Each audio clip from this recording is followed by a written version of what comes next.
Assalamualaikum warahmatullahi wabarakatuh. Apa kabar sahabat-sahabat semuanya? Kembali lagi bersama saya di Digi Line. Kali ini saya akan review aplikasi Disdukcapil di Kabupaten Bandung. Nama aplikasinya yaitu Sakedap. Kalau diartikan ke dalam bahasa Indonesia yaitu sebentar. Oke, langsung saja saya akan review aplikasi ini.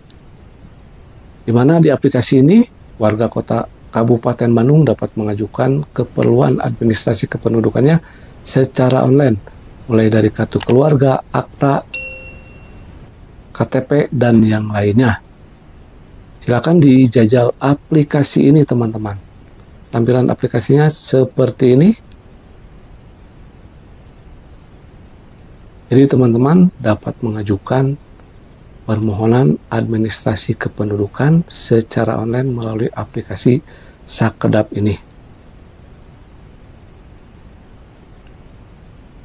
Kemudian apabila kita melihat rating aplikasi ini dan ulasan yang diberikan, nah ini adalah ulasannya, teman-teman.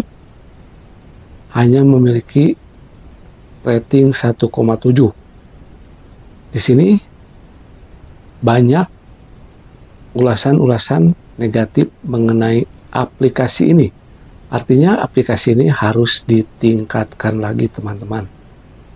Mungkin itu saja sedikit review aplikasi Disdukcapil untuk Kabupaten Bandung, yaitu Sakedap. Semoga bermanfaat.